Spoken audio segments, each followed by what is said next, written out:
My students call me Lama Linda, and I lead a Sangha called Awaken in Toronto. We're a Vajrayana Sangha, and we follow the teachings of our lineage. The primary teacher was Namgyal Rinpoche, and more recently, I'm a student of Capel, also known as Doug Duncan. Now, when I say Vajrayana Buddhism, do you know what that means? Do you have a sense of how Vajrayana Buddhism differentiates itself from other types of Buddhism? I'd like to tell you. So there are many different kinds of Buddhism, lots of different beliefs, and they share some common history. Now I'm going to share some dates with you, and I just need you to know you're going to read all different dates, all different places. These are all approximations, lots of disagreements on exactly when things happened. Things weren't written down quite as clearly as they are today. It wasn't as important. Things were an oral culture back then. So when I describe dates to you, just take them with a grain of salt and know that these are generally when things happened. So what I'm going to tell you about today is the three different yanas. Yana is the Sanskrit word for vehicle. And when we talk about Buddhism, there are three different yanas, three different vehicles. And these are often broken down as turnings of the wheel of Dharma, with the idea that there was a set of teachings, and then things changed for various reasons, and additional teachings became available. The first turning of the wheel of Dharma was around 500 before Common Era, BCE, and this is essentially the teachings directly from the mouth of the Buddha. Now, directly as much as could be remembered before they got around to writing it down. But these are the teachings of the Buddha in India, and they're often called the Hinayana, or lesser vehicle.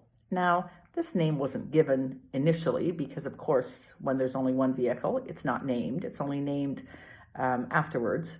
But it was called Hinayana because it was considered to be the original, oldest, and sometimes seen as the simplest of teachings. These teachings can take you all the way to awakening, so in no way are they simple, but they are possibly a bit simpler than some of the other forms of Buddhism that developed later. It's also called the Way of the Elders, the elder being the original Buddha. Now, today we don't call it Hinayana. That's considered to be a little negative in that the lesser piece of it. It's more commonly known as Theravada Buddhism.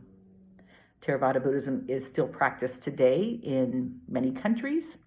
The most common countries are Burma, Sri Lanka, some of the other Thailand, some of the other Southeast Asian countries practice Theravada Buddhism.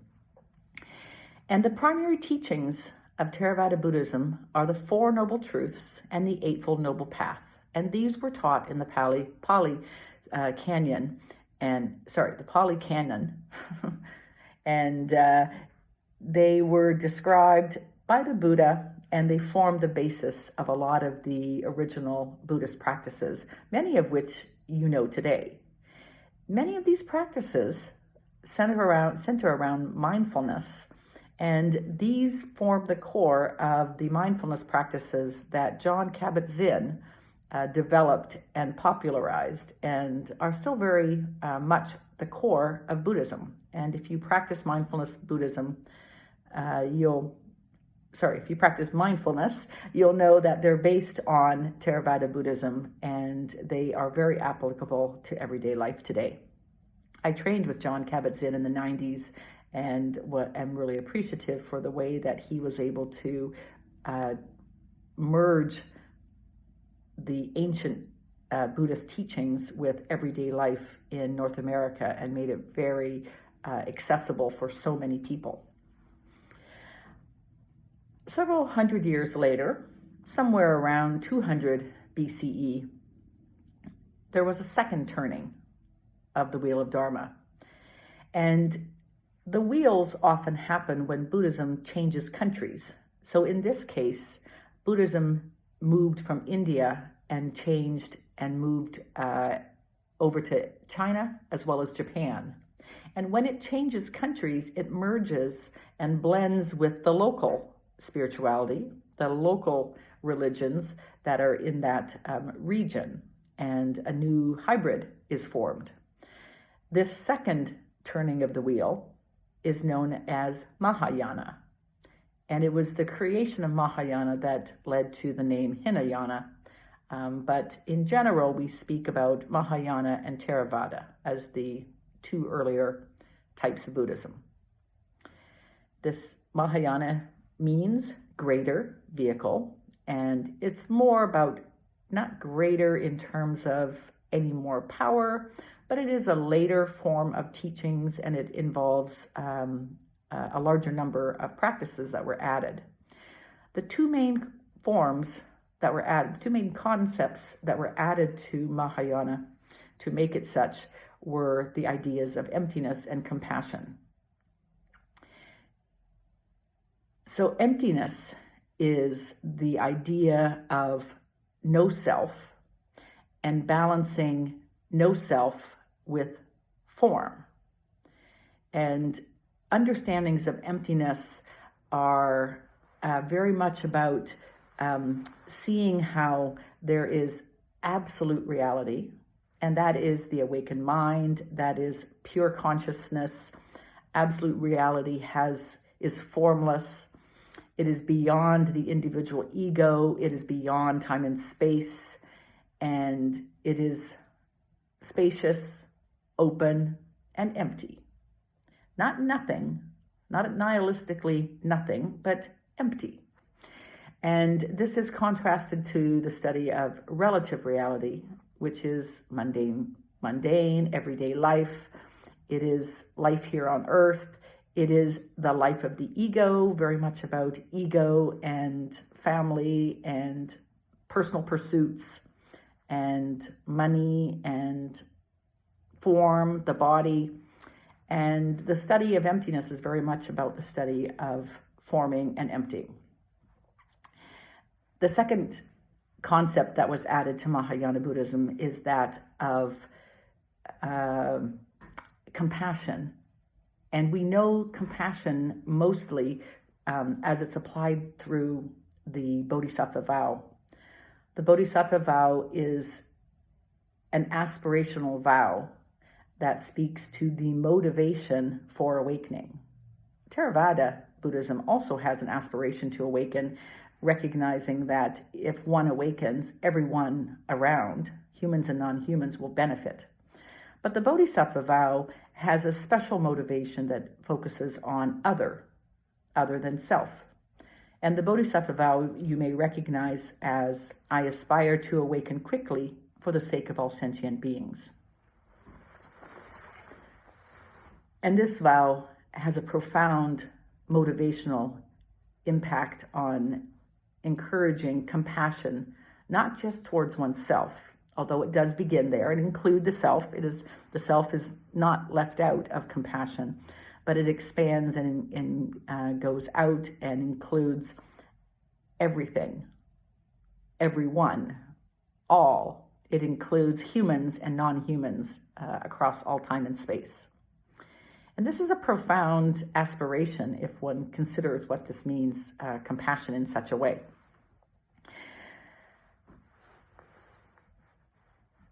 So this is Mahayana. It's now gone to China. It's formed Pure Land in Chinese Buddhism. It's also the core of Zen Buddhism in Japan. Several hundred years later, we're now around 100 Common Era. We've crossed over into the Common Era here. And the third turning occurred when Buddhism moved from India to Tibet. And it had been, moving along, growing. Lots of people in India were studying it. But when it moved to Tibet, it merged with some of the local Tibetan concepts and ideas, and Vajrayana was created. Vajrayana Buddhism is from the word Vajra, which has many translations, as often happens in Sanskrit. And Vajra means thunderbolt or diamond. And in this way, it's really the word that represents the most powerful. So a thunderbolt is something that can, in a second, transform and just cause destruction, but it makes quick change. There's a power to it. And the same with diamond, which is considered to be the strongest form. Nothing breaks a diamond. And both of these are the strongest possible substances, and they are the most transformative. So Vajrayana sees itself as a transformative form of Buddhism. And in addition, because nothing gets lost in these turnings, we simply gain more. I'm not sure if I mentioned that with the Mahayana Buddhism, but they continue to practice all the practices of Theravada, but added a number of additional practices. And the same with Vajrayana Buddhism, where they continue to take a lot of the really good Theravada practices and added the Mahayana practices of emptiness and compassion, and then added the Tibetan practices that are more of Tantra and esoteric in nature. And esoteric means secret, not necessarily secret in the sense that only some people can find out, but more that they're secret because they're not easily understood. And something needs to happen to make a teaching more understood. And the things that make these teachings more understood are about the teacher-student relationship. And the relationship is an everyday teacher-student relationship, but it is especially important when there are transmissions of energy, seed energy, where there is a seed transmitted between the teacher and the student, and that seed of energy allows a student to practice getting to know that energy. And once they have done a lot of meditation practices, they'll be able to work with that energy, use it, and be able to show it in the world and make it work for them. And these energies are often represented as deities. You might call them archetypes, but they are specific looking archetypes that look like people. They're painted on tankas, which are the manifestations of the physical image of them on a tanka that you can look at. And they have colors, and they are wearing particular clothing, and they are sitting in particular positions, and they represent different energies. They're male, they're female. We have trans deities. We have deities that can be sometimes one gender, sometimes another gender. And regardless of the gender of the deities or the age of the deities, they are all aspirational archetypes in each of us, regardless of our own presenting genders. So we're encouraged to find all of these energies within ourselves. You might recognize the names of some of these. Some of the most common ones are Green Tara, Demchog, Vajrayogini, Chenrezi. There's actually over 100 of these deities. Some are peaceful, some are wrathful or energetic, and they all have unique characteristics. And like any good group of friends, it really helps to have familiarity with all these different deities and learn how to work with each and every one of them. There are a number of ways that Vajrayana Buddhism distinguishes itself from other Buddhist practices, and there are also different schools of Vajrayana Buddhism. There are 4 primary types that are practiced in Tibet that have spread around the world with teachers and teachings, and these are probably the most common ways of understanding Vajrayana Buddhism. And it also is important in understanding some of the lineages and the teachings of particular Vajrayana Buddhist lineages. So the 4 schools of Buddhism, the first one is called Nyingma, and each school has a head, a leader, And in the case of Nyingma, it's actually a 11th century teacher who has been dead for many years, obviously, but he was a real person. And he had a partner who worked with him, a consort, and his name was Padmasambhava, sometimes known as Guru Rinpoche, and he's considered to be the head of Nyingma lineage. The second school is the Sakya school, and the Sakya school has Sakya Trinzin at the head of it and oversees that particular lineage and the teachings of it. The third one is the Kagyu school. The Karmapa is the Karmapa, the 17th. There's 17 different Karmapas. That's another whole story. But 17th Karmapa is the head of the Kagyu school, sometimes pronounced Kargyu. Like many things, letters come in and out. They don't mean anything. Kargyu is the same as Kagyu. But that is the third school. And the fourth school is the Gelug school with the Dalai Lama, the 13th Dalai Lama, of course, at the head of it. The Vajrayana Buddhism that I study is in the lineage of the Kagyu school and the Karmapa. And Namgyal Rinpoche was recognized as a Rinpoche, which means an enlightened being with past lives, and he was recognized by the Karmapa back in the 60s in India. There are more turnings now and ahead. It's thought we may be in the fourth turning of the Wheel of Dharma, because consciousness and Buddhism is always changing. It's always evolving. Like everything about humanity, nothing stays still. This is truly one of the core core principles of Buddhism. So it's thought that the fourth turning began perhaps in the 60s when Buddhism moved out of Tibet and went global.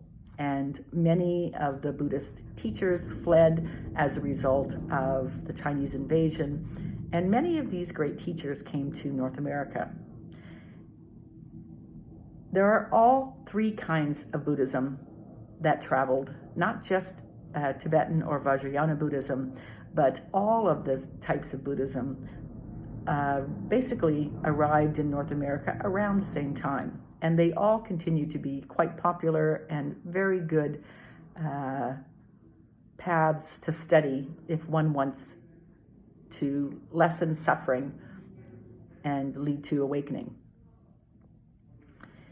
The fourth turning includes many of the modern, urban aspects of everyday life, including Western psychotherapy, neuroscience, and even eco-dharma.